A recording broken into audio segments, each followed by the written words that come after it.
dekati hatimu. Di saat ku berpaling, temukan cintamu. Di sana kau menanti, bersamaku lagi, bersekutu dalam damai yang sejati. Oh, ku dapat hadirmu. Oh, inilah rinduku, hidupku, hidupku hanyalah untukmu. Segenap hatiku kagum akan kebaikanmu. Nafasku menceritakan kasihmu. Ajarku berdiam dekat di hatimu. Ajarku berdiam, ajarku berdiam dekat di hatimu. Di saat ku berpaling, temukan cintamu. Karena kau menanti, tu bawaku lagi, bersekutu dalam damai yang sejati.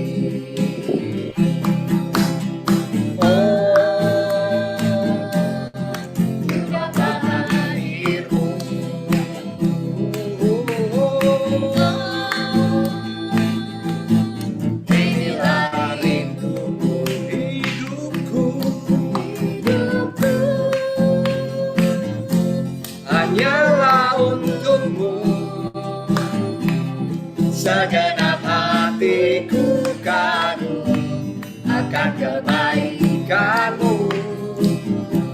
Dan nafasku menceritakan kasihmu.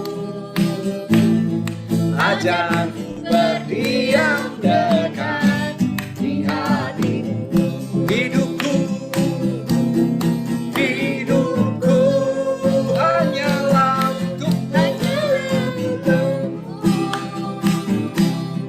segenap hatiku kagum akan kebaikanmu. Dan nafasku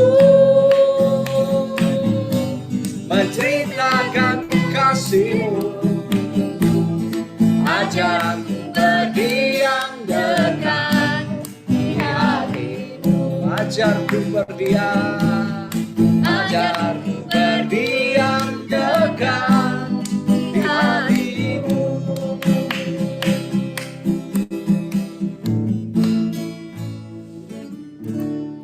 Bapak Ibu, kalau kita menyukai makanan tertentu, kita ada yang suka bakso, ada yang suka burger dan lain-lain ya, Kentucky. Kita merasakan bahwa makanan itu enak sekali ya. Tapi tadi ketika sore saya mempersiapkan lagu ini, siang tadi, saya mikir-mikir iya ya. Kok Tuhan yang begitu baik, kita mungkin bukan tidak pernah, tapi kita rasanya gimana ya? Kita belum pernah ya merasakan mengecap baiknya Tuhan. Tapi kita percaya Bapak Ibu bahwa Allah kita lebih daripada segala makanan yang paling enak yang pernah kita makan. Hari ini kita mau mengatakan betapa baiknya Tuhan. Mari kita kecap, kita resapi lagu ini, kita rasakan bahwa kasih setia Tuhan selalu baru dan selalu kita akan alami setiap hari.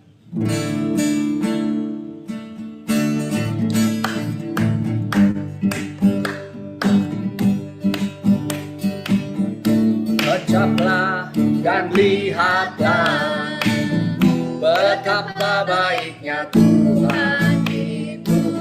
Rasakan dan nikmati kasih setia Tuhan. Kecaplah, kecaplah dan lihatlah betapa baiknya Tuhan.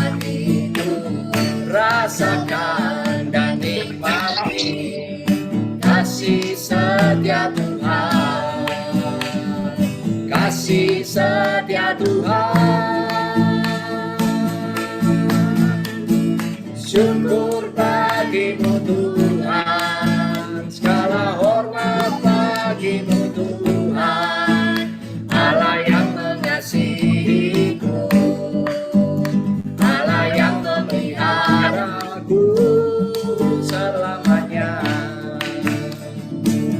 Sungguh Allah kita Allah yang luar biasa. Sekali lagi katakan, kecaplah, kecaplah dan lihatlah betapa baiknya Tuhan itu. Rasakan dan nikmati kasih setia Tuhan. Kecaplah dan lihatlah betapa baiknya Tuhan itu. Rasakan dan nikmati kasih setia Tuhan, kasih setia Tuhan. Syukur bagimu Tuhan, segala hormat bagimu Tuhan, Allah yang mengasihiku, Allah yang memeliharaku. Syukur bagimu Tuhan, segala hormat bagimu Tuhan, Allah yang mengasihiku, Allah yang memeliharaku selamanya, selamanya, selamanya.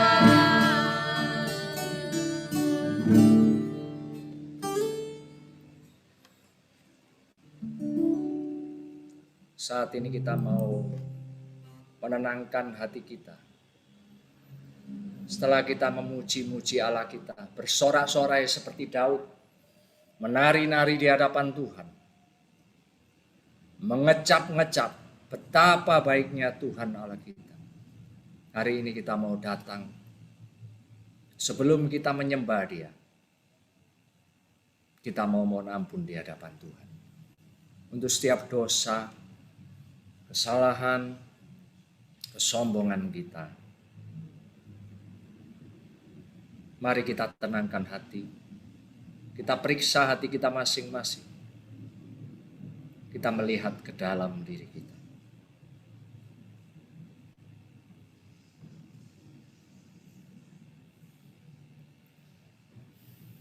Ampunilah aku ya Tuhan. Bila aku masih sering mengandalkan pikiranku. Bila aku masih kurang menyerahkan semuanya kepadamu. Ampunilah aku ya Yesus. Ampunilah aku ya Yesus.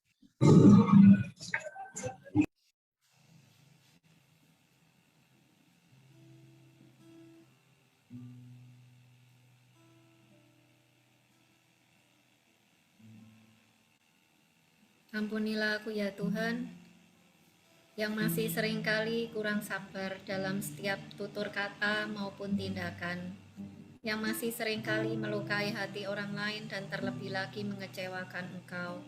Ampunilah aku ya Tuhan.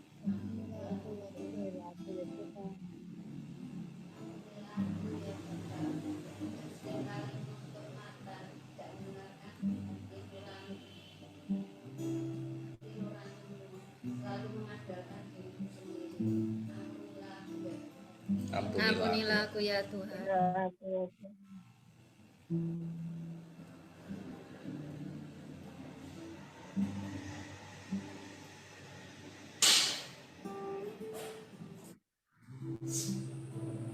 Kasihanilah aku ya Bapa, aku yang masih sering egois, aku yang masih sering berjalan dengan pikiranku sendiri. Kasihanilah aku ya Bapa. Kasihanilah aku ya Bapa. Ampunilah aku ya Tuhan, bila sampai saat ini aku kurang tekun berdoa, tidak pernah bersyukur ataupun jarang bersyukur kepadamu. Ampunilah aku ya Tuhan. Ampunilah aku ya Tuhan.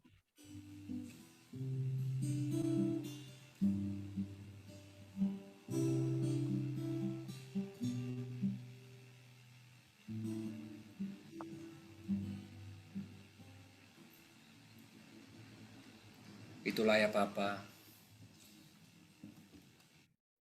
penyesalan kami, dosa-dosa kami di hadapan.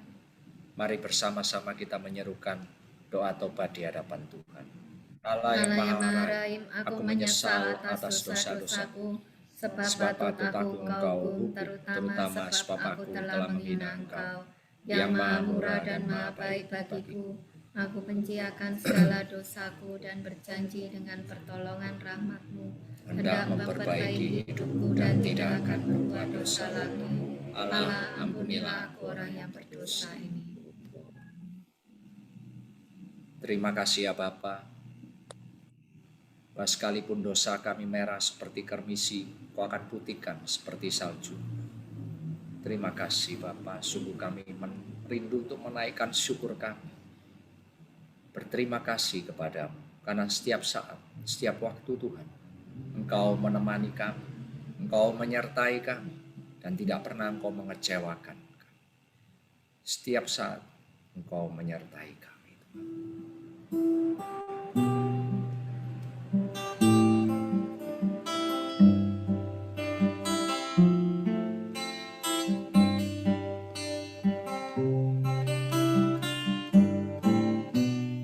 Setiap saat, setiap waktu, hanya Kau Tuhan yang aku perlu. Penyertaan-Mu, kekuatan-Mu yang menjadi doaku. Tak pernah Kau kecewakan hidupku. Kau selalu menjawab setiap doaku. Ku bersyukur dengan segenap jiwaku, sebab Kau Tuhan yang menjaga hidupku. Setiap saat, setiap waktu, hanya Kau Tuhan yang aku perlu. Penyertaan-Mu Tuhan, kekuatan-Mu,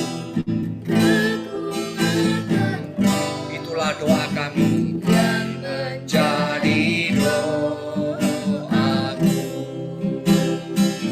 Tak pernah Kau kecewakan hidupku. Kau selalu menjawab setiap doaku. Ku bersyukur dengan segenap jiwaku, sebab Kau Tuhan yang menjaga hidupku. Tak pernah Kau kecewakan hidupku. Kau selalu menjawab setiap doaku. bersyukur Dengan segenap jiwaku, sebab Kau Tuhan yang menjaga hidupku. Sekali lagi, tak pernah Kau kecewakan. Pernah Kau kecewakan hidupku. Kau selalu menjawab setiap doaku. Ku bersyukur dengan segenap jiwaku, sebab Kau Tuhan yang menjaga hidupku. Sebab Kau Tuhan yang menjaga hidupku. Sebab Kau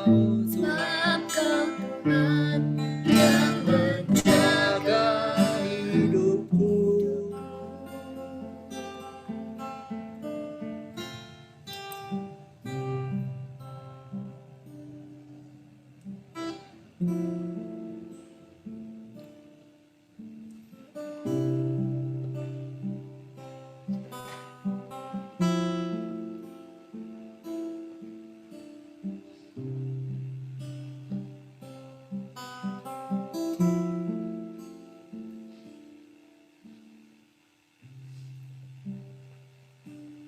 Yesus, Allah yang lemah lembut, Allah yang panjang sabar, penuh dengan kasih setia.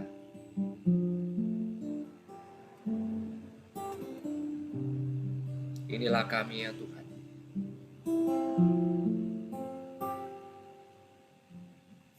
Umat-Mu yang rindu menyembah-Mu Tuhan.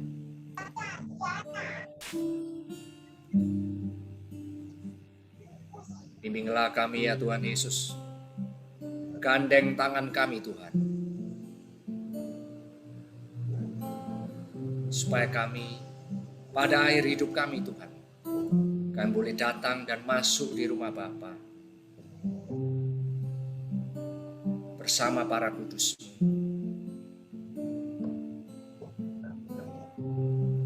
Kerinduan kami Tuhan, supaya banyak orang mengalami kasih-Mu.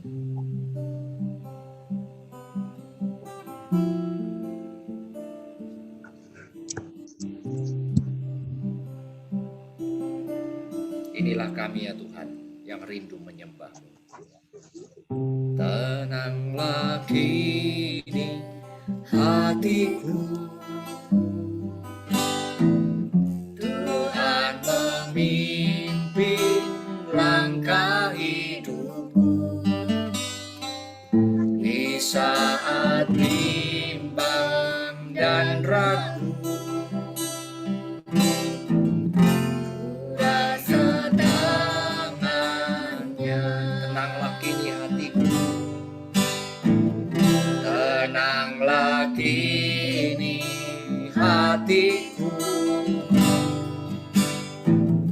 Tuhan memimpin langkah hidupku. Di saat bimbang dan ragu, ku rasa tangannya. Yesus membimbingku, dengan ku dipegangnya. Hatiku berserah pada semua janjinya. Yesus membimbingku, dengan tangan kasih-Nya. Tenanglah hatiku, sebab tanganku dipegang teguh.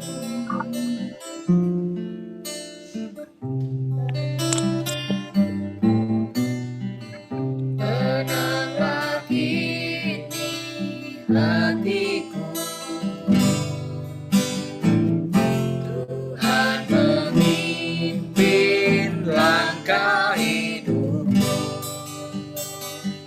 Di saat bimbang dan ragu, ku rasa tangannya. Yesus membimbingku, tanganku dipegangnya. Hatiku berserah pada semua janjinya. Yesus membimbingku, dengan tangan kasih-Nya.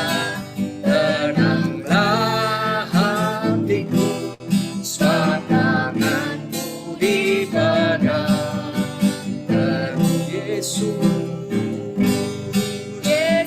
membimbingku, tanganku dipegangnya. Hatiku berserah pada semua janjinya. Yesus membimbingku, dengan tangan kasih-Nya.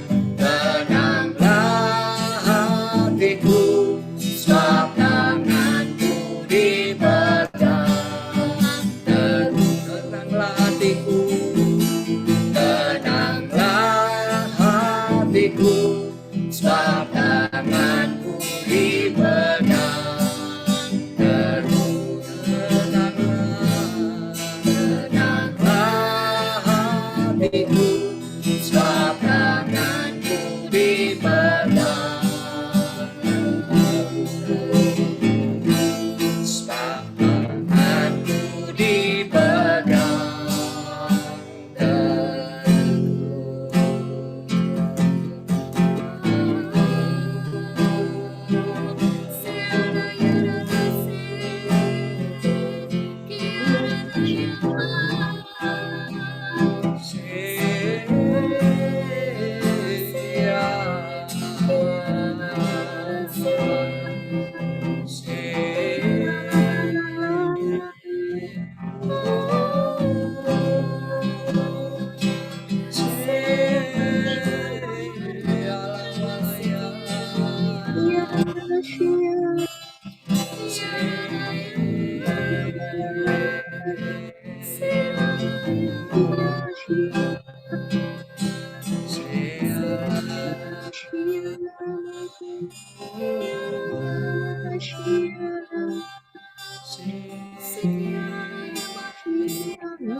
kasih Tuhan.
Bila rahmat pengampunanmu turun atas kami, bila kekudusanmu Tuhan hadir di tengah-tengah kami.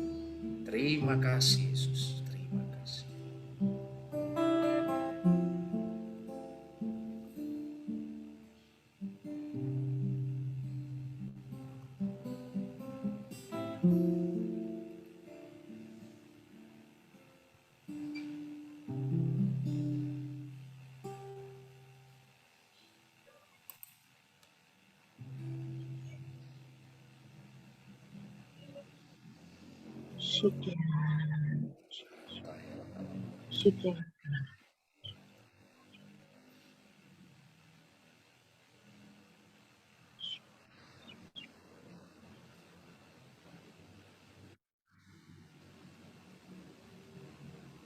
Terima kasih ya Yesus, karena rahmat pengampunan, karena kekudusan-Mu Tuhan yang menyucikan kami, karena kasih setiamu Engkau mengampuni kami. Saat ini Tuhan hati kami terbuka, biarlah Roh-Mu menanamkan benih-benih firman-Mu melalui Roh Moradik, supaya pada sore hari ini kami belajar mendengarkan seperti murid-murid. Ajar kami Tuhan untuk memiliki hati yang peka dan telinga yang terbuka dan hati yang siap melakukan firman. Berkati, urapi Roh Moradik yang akan membawakan firman-Mu, suara-Mu sendiri, supaya sungguh-sungguh boleh menginspirasi, menyentuh hati kami. Kemuliaan kepada Bapa dan Putra dan Roh Kudus, seperti pada permulaan, sekarang, selalu, dan sepanjang segala abad. Amin. Silakan, Vero.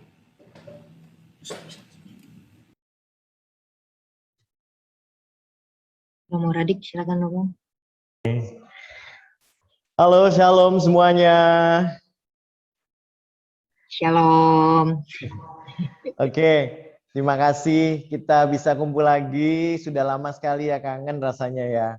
Oke, tanpa memperpanjang, baik, kita hari ini akan mengambil sebuah tema. Ya, langsung share screen aja. Nanti akan dibagikan ke kita semua kok.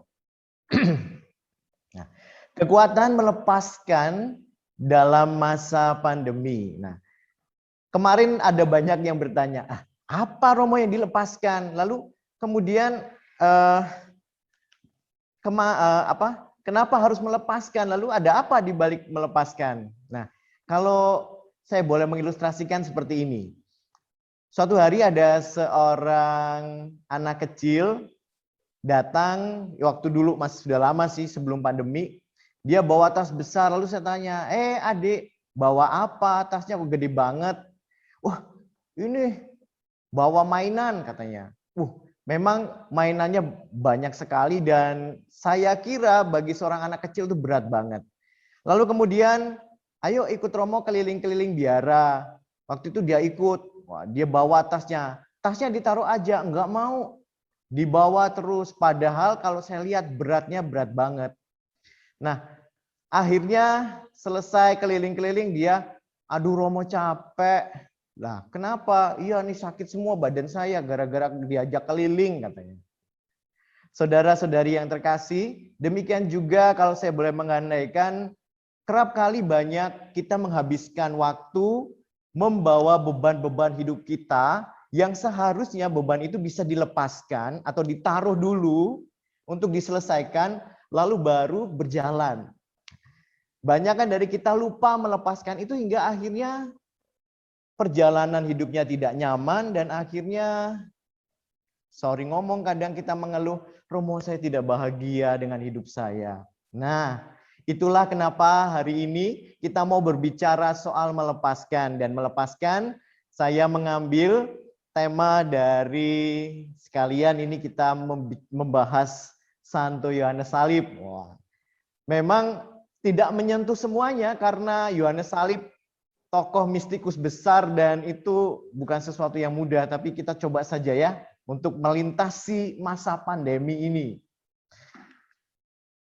Malam gelap, ya. Latar belakangnya adalah sebuah pergulatan Yohanes Salib waktu dia di penjara.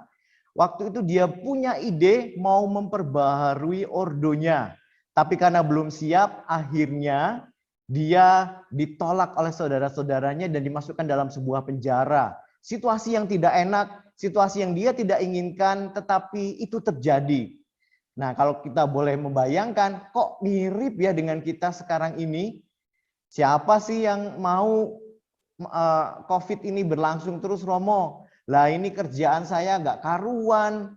Terus ini, aduh anak-anak bukannya tambah pinter, di rumah malah main game mulu. Terus, aduh tambah susah deh, Romo. Nah, sebuah situasi yang kita juga sendiri nggak mau, tapi itu terjadi. Nah, itulah mungkin kita bisa membayangkan bahwa saat ini, masa COVID ini kita bisa nilai sebagai sebuah malam gelap buat kita bersama. Nah, nanti kita akan berbicara soal tentang cacat celah yang menjadi kelemahan kita yang harus kita lepaskan. Nah, kalau kita boleh menilik sedikit, jadi Santo Yohanes Salib itu punya tahapan-tahapan. Tahapan itu mulai dari pemula yang mengandaikan bahwa seperti kita semua yang memulai hidup rohani baru, memulai sesuatu yang ya seperti awal-awal di mana kita kalau doa itu senang, terus kemudian kalau didoakan juga kayak Roh Kudus sendiri yang menyentuh, kemudian happy banget. Pokoknya awal-awal hidup rohani itu sangat indah. Kalau istilah bahasa spiritualitasnya itu lagi masa konsolasi, masa seneng-senengnya, lagi excited. Nah, itulah tahap pemula. Nah, nanti kemudian berikutnya kita masuk dalam tahap pemurnian. Nah, saya kurang tahu apakah kita sudah sampai di tahap ini, dimurnikan, dan pasti yang namanya dimurnikan itu nggak enak. Lalu kemudian setelah dimurnikan, ya nanti kita akan bahas soal cacat celah, dimurnikan semua. Lalu kemudian kita mendapat pencerahan. Oh, ternyata ikut Yesus itu kayak gitu ya. Oh, ternyata ikut KTM begitu ya. Oh, akhirnya mendapatkan pencerahan dan akhirnya berjalan lagi seperti naik gunung ya. Akhirnya sampai di puncak, yaitu persatuan dengan Allah sendiri, yang kita bisa bayangkan kalau di puncak gunung kita hanya bisa melihat keindahan dan satu kata yang bisa kita ucapkan, wow, begitu indahnya. Nah, itu kita harus pegang. Nah, sekarang kita mau masuk di tahap Yohanes Salib yang tahap kedua, yaitu pemurnian. Kita akan melihat diri kita sampai sejauh mana dan semencengkeram apa dosa cacat celah yang dikatakan oleh Santo Yohanes Salib tersebut. Oke, nah ini kalau kita suka baca nih ya. Nah, ini karya-karya Yohanes Salib ini bagus-bagus, mulai dari mendaki Gunung Karmel, yaitu mulai dari tadi tahap pemula, yaitu perjalanan rohani, jiwa menuju puncak kesempurnaan. Lalu mulai masuk pemurnian, itu malam gelap. Lalu kemudian madah rohani, sebuah pujian, nyanyian. Bagaimana Yohanes Salib mengilustrasikan sebuah pencerahan itu seperti apa. Lalu kemudian terakhir itu sebuah nyala cinta yang hidup, isinya bagaimana Yohanes Salib bersatu dengan Allah sendiri. Nah, itu kalau kita punya waktu nih ya, kan masa pandemi, mending baca daripada nonton Netflix mulu ya. Nah, itu. Ayo kita habiskan waktu kita dengan membaca buku juga. Nah, sekarang kita masuk sebuah malam gelap. Ini saya nggak membahas, saya hanya mengulik sedikit bagaimana malam gelap yang terdiri dari 8 stansa atau 8 bait itu menjadi sebuah paparan yang indah menggambarkan jiwa manusia. Tetapi kita hanya akan membahas dari malam gelap indrawi saja karena waktu kita tidak banyak untuk itu. Tapi sekilas saya mau mengajak kita bersama melihat seperti malam tentunya bermula dari senja, yaitu dari malam yang gulita, dari stansa 1, dari bait 1, 2, dan 3 itu bicara soal malam, tapi malam yang masih dalam senja, jadi masih kelihatan sedikit-sedikit. Di situ artinya bahwa masih banyak pengalaman indrawi kita yang mempengaruhi hidup rohani. Misalnya kadang kita marah, kita menjadi sombong, atau kita kadang merendahkan, lo nggak bisa nyanyi ya, gitu. Itu juga prosesnya terlihat sekali di puisinya Yohanes Salib ini. Nah, lalu kemudian dimulai yang kelima itu malam sudah sangat pekat sekali dan itu sungguh Yohanes Salib merasakan bahwa gelapnya benar-benar gelap dan tetapi menemukan bahwa kegelapan itulah yang menuntun pada sesuatu yang baru. Nah, ini yang harus kita lewati dalam tahap pemurnian yang akan kita bicarakan hari ini.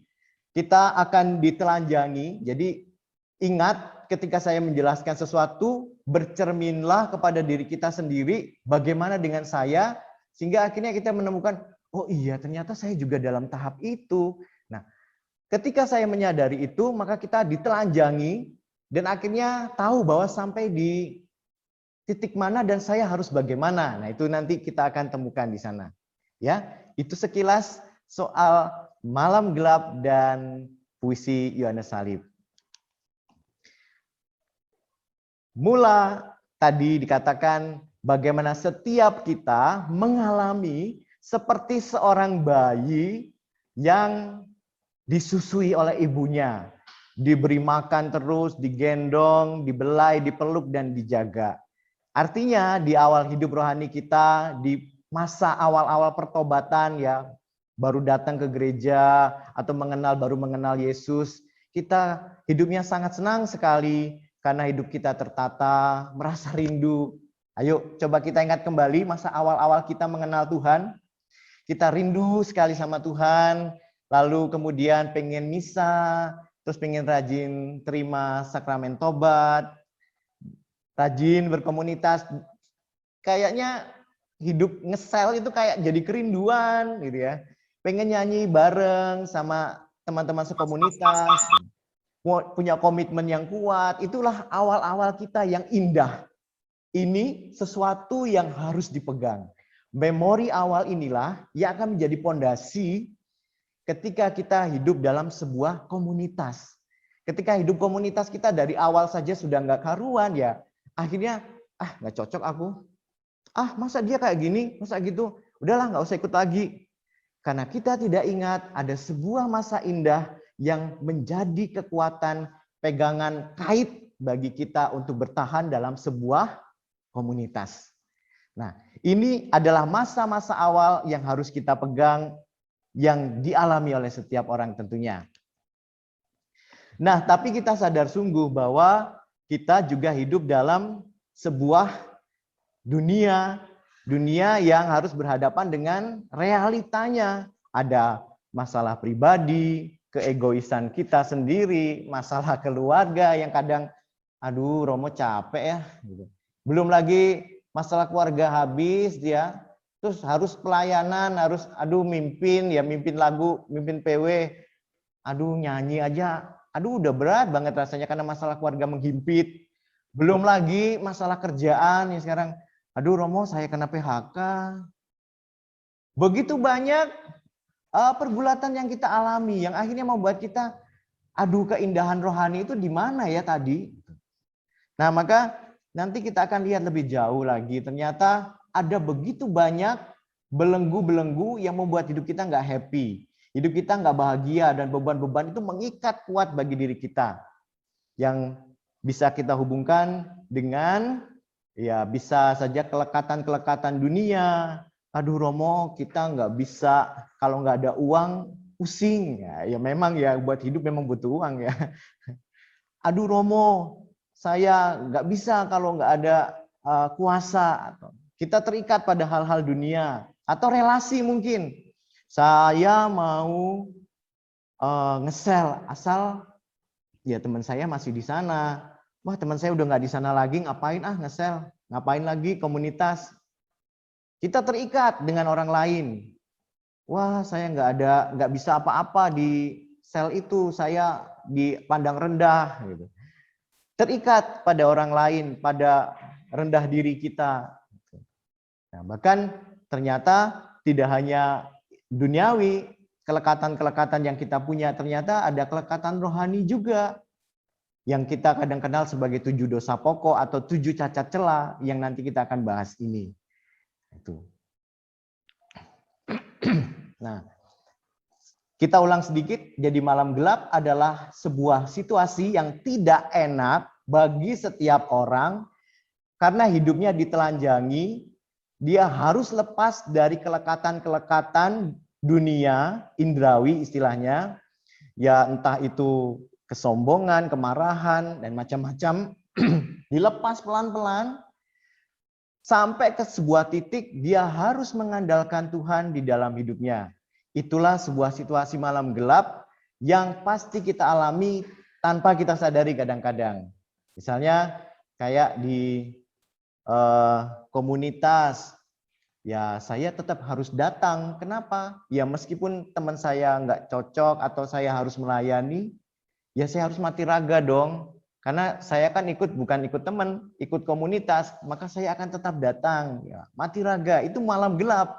Atau Romo suami saya itu kok jahat ya. Loh kenapa? Iya dia selalu tidak pernah bisa bersyukur, marah-marah mulu. Tapi saya harus hidup dengan dia. Sebuah situasi yang bisa dikatakan juga sebagai situasi malam gelap. Ya pokoknya karena perkawinan dan sakramen ini saya akan bertahan Romo. Sebuah situasi malam gelap yang bisa kita sadari juga dan mungkin sudah kita alami. 7 cacat celah. Oke, yang pertama kita bisa baca di sana ya, ada 7 cacat celah itu yang pasti entah ada 2 atau 3 kita pernah mengalaminya. Yang pertama, kesombongan. Nah, ini kesombongan ini pasti saya juga pernah ngalamin masalahnya. Ya, kadang kita itu suka dipancing ya untuk pamer. Untuk pamer kayak misalnya kalau disuruh sharing ya, di sel gitu. Kalau aku sih ya biasanya bangun malam, tengah malam itu aku doain ini. Lalu nah itu biasanya tuh begitu. Kalau orang sudah suka pamer tuh mulai cenderung ke akuannya. Padahal sharing itu kan tujuannya, oh ternyata Tuhan itu bekerja di dalam kamu lewat cara yang seperti itu.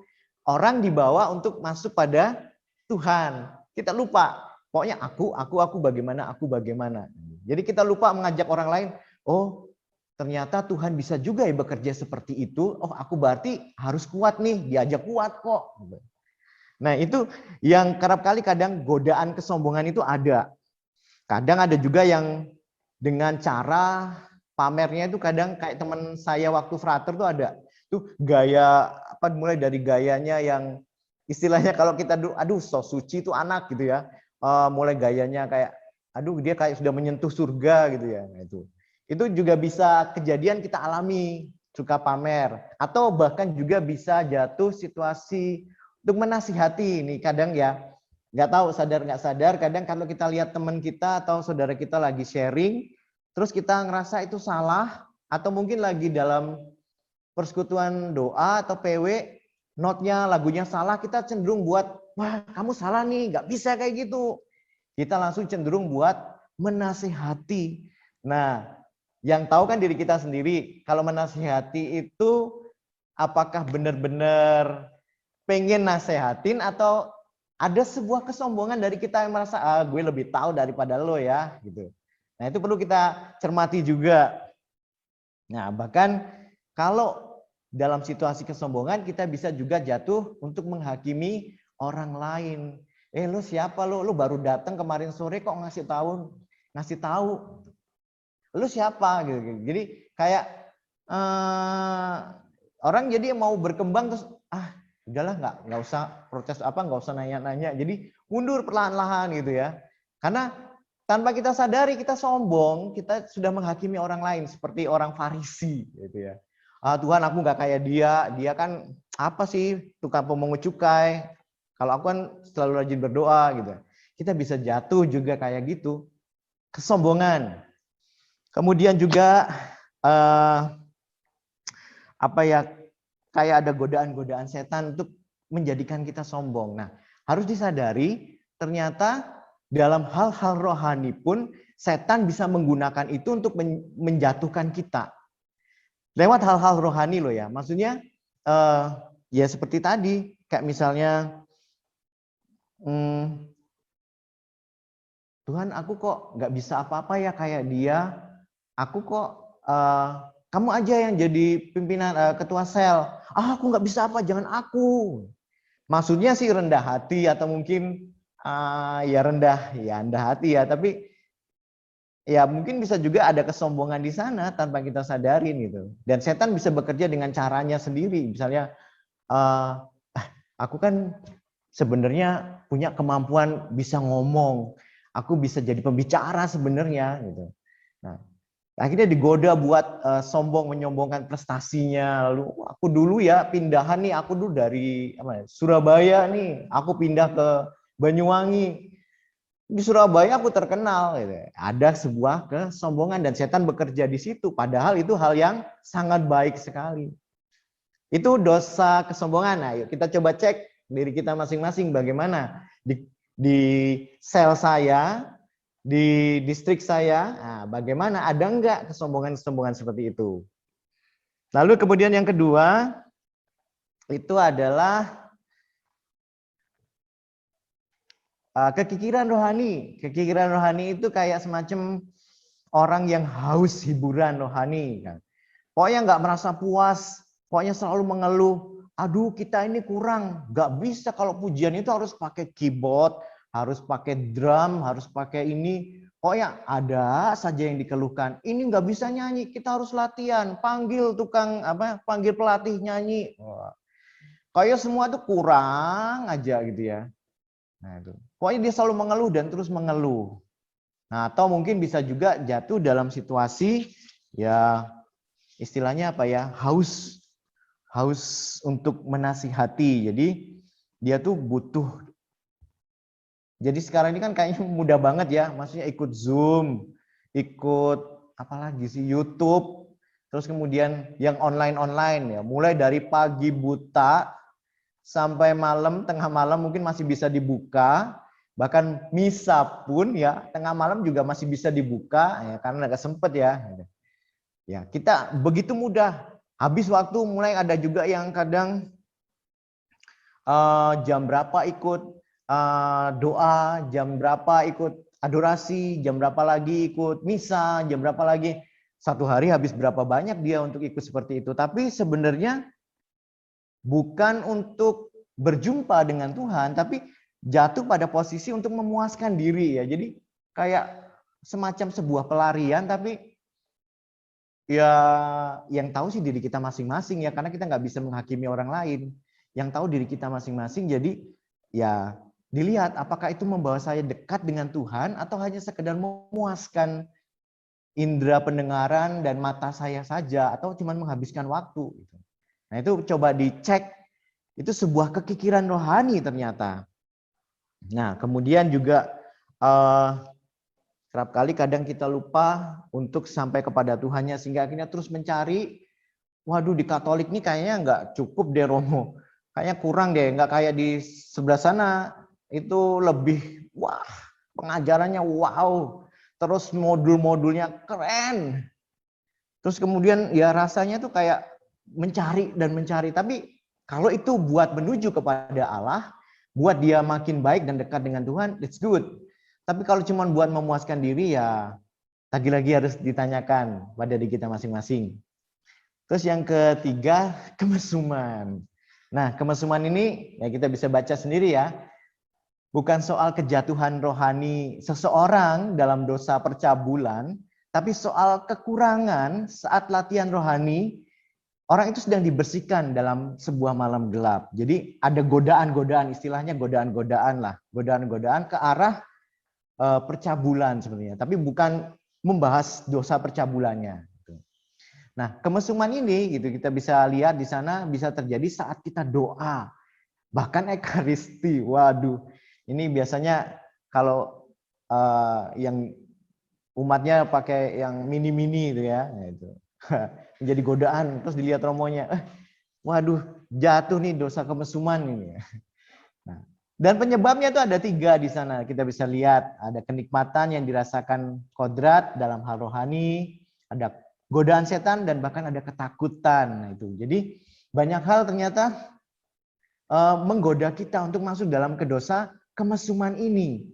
Kenikmatan yang dirasakan dalam kodrat itu seperti ya nafsu-nafsu indrawi, ya mata itu melihat, wow kayak gitu ya, seperti itu. Jadi sedangkan kalau godaan setan tuh lebih kayak menggoda kita untuk jatuh, memikirkan itu ya. Kan semua berawal dari mata, lalu dipikirkan. Godaan setan mulai bekerja, lalu juga dalam ketakutan. Nah, ketakutan itu ketika berdoa justru malah dia, aduh aku kok malah mikir gini sih, aku kan berdoa, kok malah mikir mesum gitu ya. Aduh nggak usah doa aja deh. Nah itu ternyata juga menjadi sebuah halangan, maksudnya menjadi sebuah godaan dalam ketika kita mau dekat dengan Tuhan. Nah, kemesuman itu juga sebenarnya soal afeksi. Afeksi, jadi yang tidak terolah, sehingga akhirnya dosa cacat celah ini menjadi sebuah celah bagi setan buat bekerja. Jadi afeksi itu melihat sebuah relasi itu secara eksklusif. Jadi kayak dalam pelayanan juga akhirnya melihat teman pelayanan tuh, loh itu kan partner aku, kamu nggak boleh, ngapain lu deket-deket sama dia? Jadi semacam eksklusif gitu, yang itu nggak sehat persaudaraan seperti itu. Nah itu yang kita digolongkan masuk dalam sebuah dosa kemesuman, eksklusivitas dengan teman atau eksklusivitas dengan relasi kita dengan orang lain, itu masuk dalam sebuah dosa kemesuman, dan itu akhirnya eksklusivitas itu membuat cinta kepada Allahnya menjadi terabaikan, dan itu lebih bahaya lagi. Nah itu kemesuman. Lalu dosa kemarahan. Nah, marah gara-gara, aduh aku nggak merasa enjoy lagi nih di KTM. Kok kayaknya nyanyiannya makin lama makin nggak hot. Maksudnya nggak hot, maksudnya nggak asik gitu ya. Itu aja. Nah, terus kemudian nggak puas karena mungkin nggak lagi merasa kalau ada pencurahan tuh kok kayaknya Tuhan nggak datang ya. Aku nggak ngerasa lagi kayak dulu yang hatiku tuh langsung dak-dik-duk gitu ya. Kayaknya Tuhan tuh menyentuh, aduh dingin banget rasanya gitu. Marah jadi dia karena merasa nggak puas gitu ya. Atau mungkin marah karena nggak bisa terima kelemahan orang lain. Misalnya marah gara-gara masa gitu aja nggak bisa, kan kamu sudah lama di sini kan sudah dilatih segala macam. Atau melihat kelemahan orang lain, aduh dia kan, loh gimana sih golongan ini kan ada muda-mudi, ada yang sudah senior ya istilahnya apa ya sudah lebih dulu gitu kan. Aduh yang tua-tua ini lambat banget sih, bikin marah kan jadinya. Kalau nyanyi mesti diseret-seret, udah nggak mau nyampur. Atau kebalikannya, aduh yang muda-muda ini selalu pilih lagunya yang nggak kita ngerti. Jadi males nggak usah nyampur, kita bikin sendiri aja. Ngapain bareng-bareng? Kan nggak bisa nyatu. Tidak bisa terima kelemahan orang lain, akhirnya marah. Ya cacat celah itu akhirnya membuat relasi kita menjadi crash dan relasi dengan Tuhan akhirnya terpengaruh untuk itu. Nah kemudian berikutnya itu adalah kerakusan rohani. Kerakusan rohani itu ya itu tadi seperti habis ini di Zoom ngikut apa. Tapi yang tahu kan kita sendiri ya, maksudnya itu memang buat kedekatan dengan Tuhan atau memang buat memuaskan diri kita sendiri. Ya itu harus ditanyakan gitu. Mengejar kemanisan-kemanisan rohani terus. Waduh, aku pokoknya kalau enggak suster atau romo itu yang pimpin adorasi, hatiku nggak bisa. Terus cari lagi gitu. Nah itu rakus rohani. Dan akhirnya karena kerakusan itu, dia tidak mendapatkan sukacita. Dan akhirnya apa? Karena nggak bisa sukacita, di hidupnya nggak enjoy gitu. Ada juga iri hati. Iri hati itu soal karena sesal pujian. Jadi nggak bisa terima dengan orang lain. Kalau orang lain tuh lebih hebat, dia kan baru anak kemarin sore kok udah jadi, udah pimpin PW kan nggak bisa gitu. Dia harusnya tamborin dulu, nggak bisa dia langsung tinggi gitu. Iri hati nggak suka. Nah ini bisa membuat gesekan di sel-sel kita atau di komunitas kita sendiri gitu. Bahkan dengan iri hati kita bisa ngomong, kita menjelekkan yang lain, menjatuhkan, menyingkirkan orang lain, jadi nggak hanya di tempat kerja. Itu. Nah, di iri hati juga bisa terjadi di komunitas kita tanpa kita sadari loh ya. Terus ada kemalasan rohani. Nah, kemalasan rohani adalah soal bagaimana setiap orang itu akhirnya ayo belajar lagi kan. Kayak misalnya ketemu tantangan itu ada 3 reaksi sih sebenarnya. Dia melarikan diri. Misalnya cari kesibukan lain, nggak bisa ikut sel, aku sibuk gitu ya. Karena kemalasan rohani dia bisa ada 3 reaksi. Pertama dia mengatakan, nggak bisa, aku banyak kerjaan, aku lagi banyak order. Dia melarikan diri.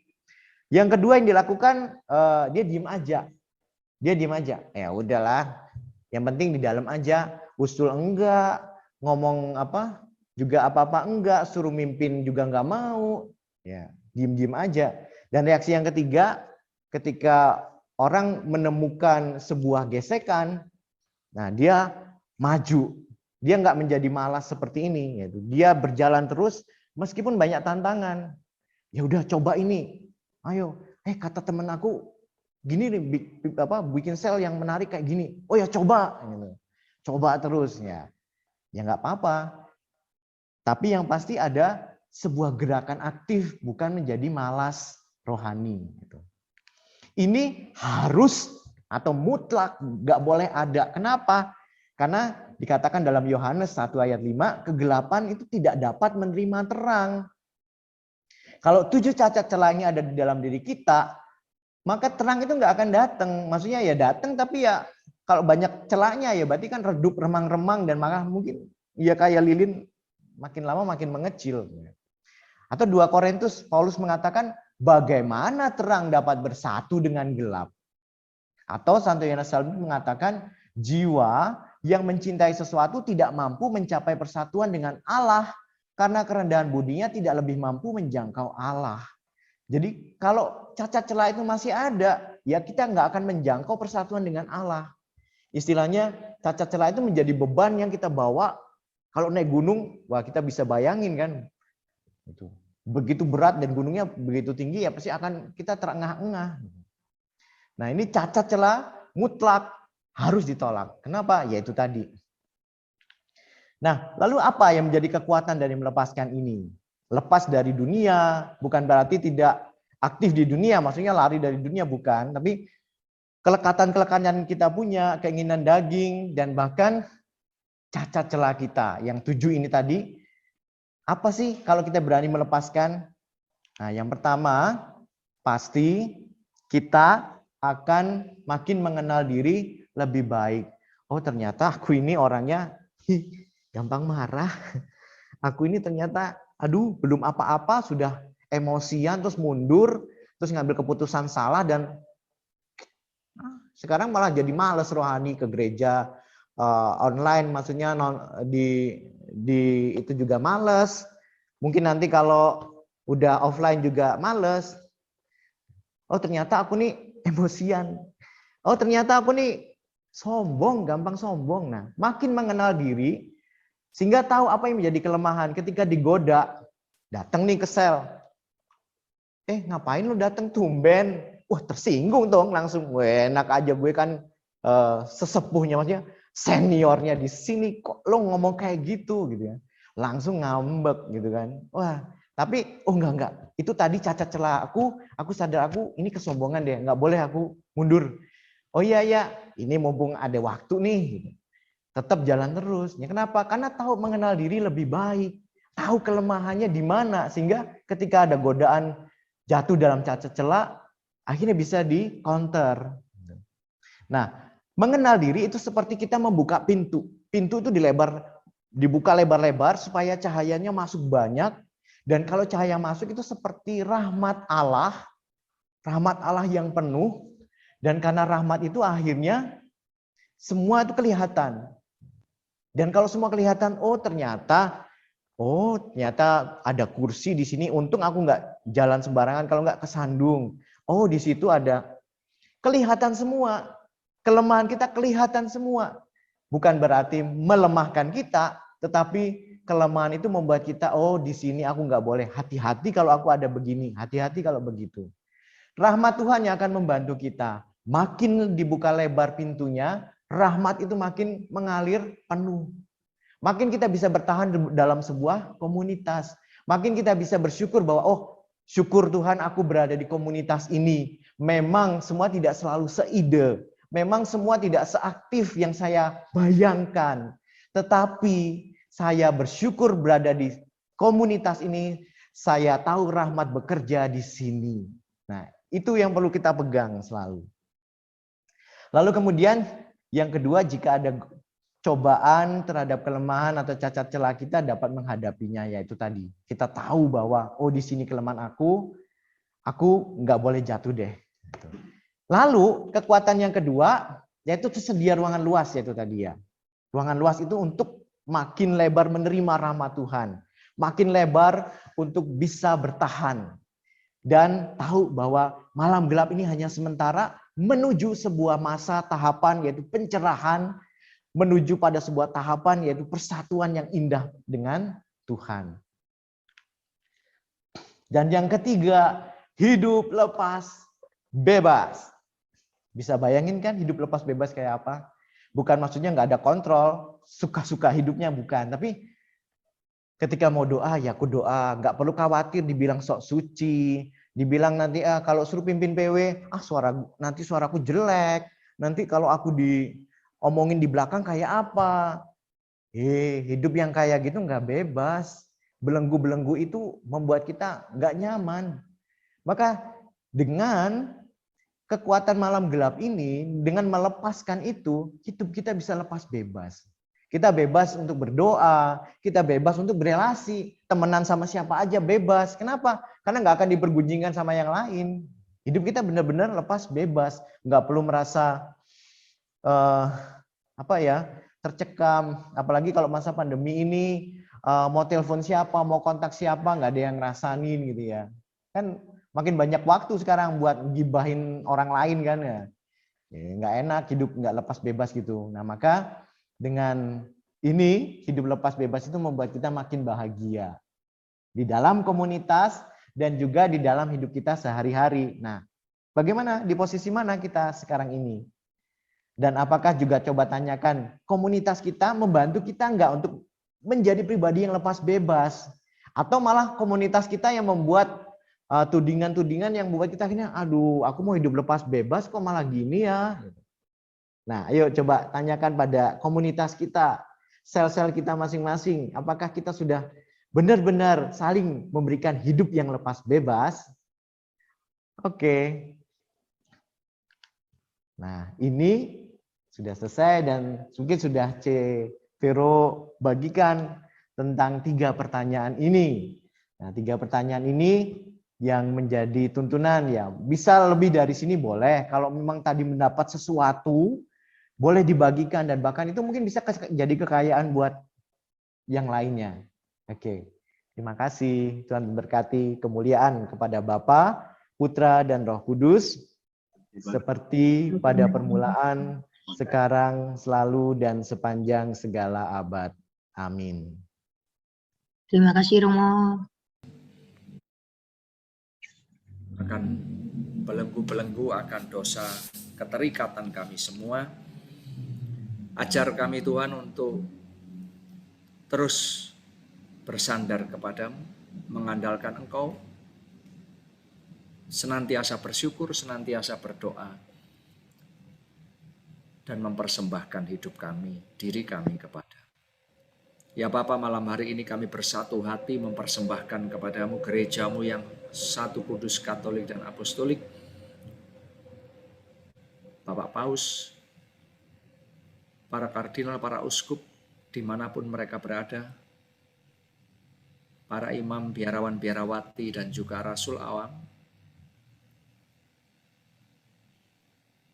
yang melayani Engkau, dimanapun mereka berada. Ya Bapa, berkati mereka dengan rahmat kesetiaan, rahmat kekuatan, Roh-Mu menyertai mereka, sehingga apa yang mereka lakukan benar-benar didasari oleh kasih, cinta, dan ketulusan. Kami mohon, kabulkanlah doa kami ya Tuhan. Bapak, kami juga mau berdoa bagi saudara-saudara kami yang sakit, khususnya mereka yang terpapar COVID-19. Kiranya Bapak, Kau berikan rahmat kesembuhan bagi mereka dan segala rahmat yang mereka perlukan, khususnya dalam proses pemulihan, proses pengobatan mereka, sehingga mereka dapat kembali pulih dan kembali berkegiatan seperti sedia kala. Marilah kita mohon. Karena doa kami ya Tuhan. Tuhan.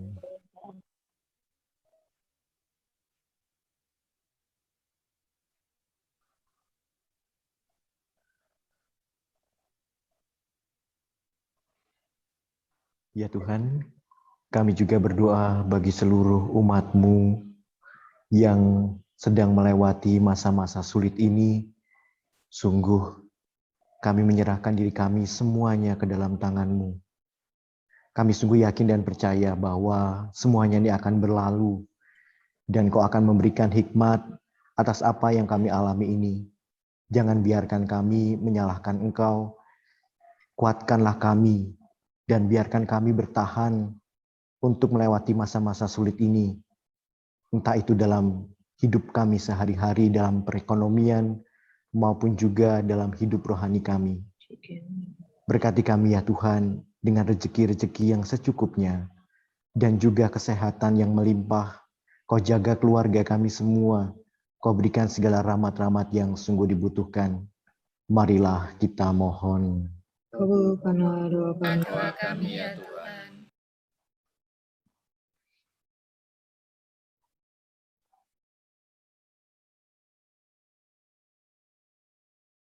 Bapa, kami juga tak lupa berdoa untuk bagi mereka yang telah meninggal. Kiranya Bapa, Kau berikan kesejahteraan bagi para arwah. Kau ingat setiap kebaikan yang telah mereka perbuat semasa hidupnya. Dan kami mohon kiranya Kau ampuni dosa-dosa mereka, sehingga mereka Kau layakkan untuk kembali masuk ke dalam kerajaan surga. Marilah kita mohon. Kabulkanlah doa kami ya Tuhan.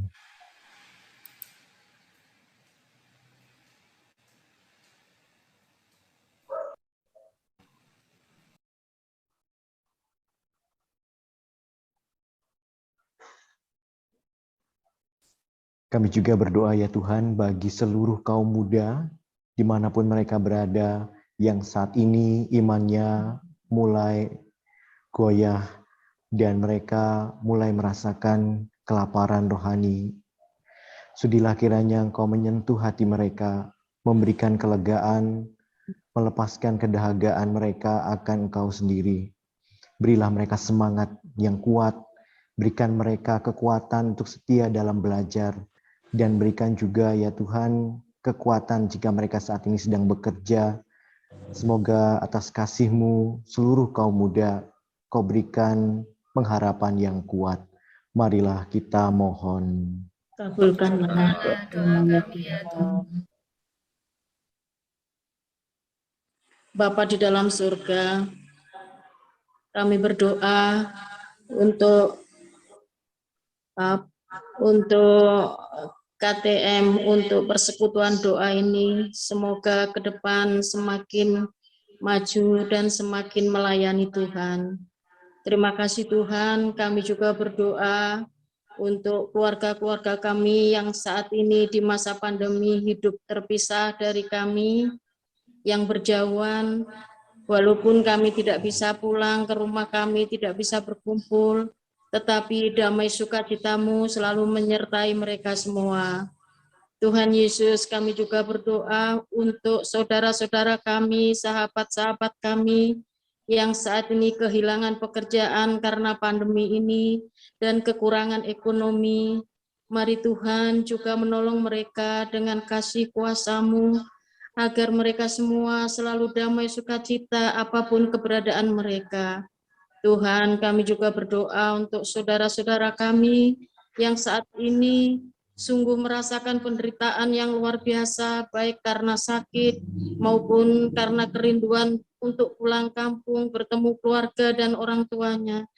Tuhan, kami percaya di balik pandemi ini pasti ada sukacita yang akan melimpah di dalam kehidupan kami masing-masing. Tuhan, lindungilah kami dan keluarga kami, baik yang di sini maupun yang jauh dari kami. Kami mohon, kabulkanlah Kabulkanlah doa doa kami kami ya ya Tuhan.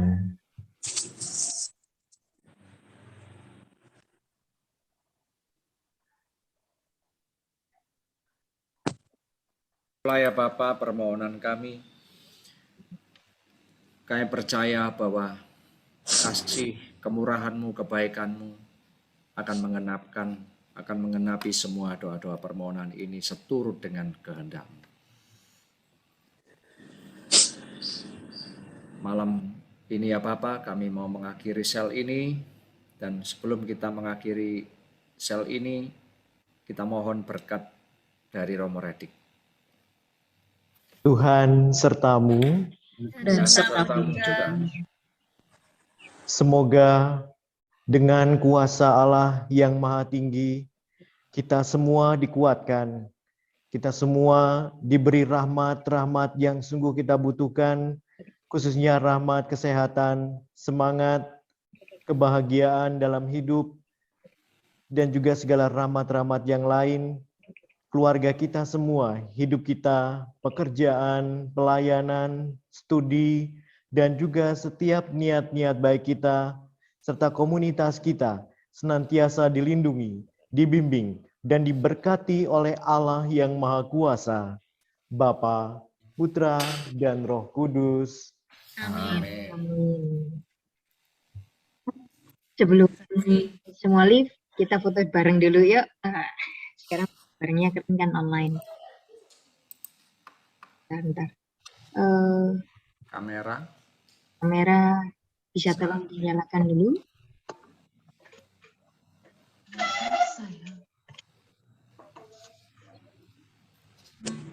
Wajah-wajah yang cantik dan gantengnya. Siap.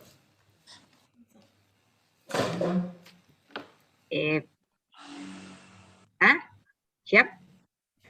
Oke, Siap gerak. 1, 2, 3. Ikrik. Sekali lagi. 1, 2, 3. Ikrik.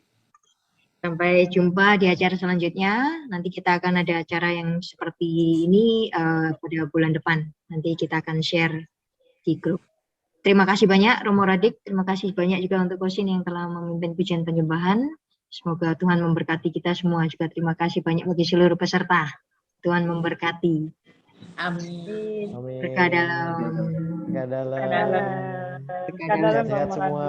berkah dalam salam sehat selalu. Sehat sekali juga untuk Mbak Velo. Berkah dalam Buis. Ya, Tetap semangat semua ya. Tetap sampai jumpa. Romo Radit, terima kasih Romo Radit. Iya. Berkah dalam, thank you. Berkah Thank dalam. you.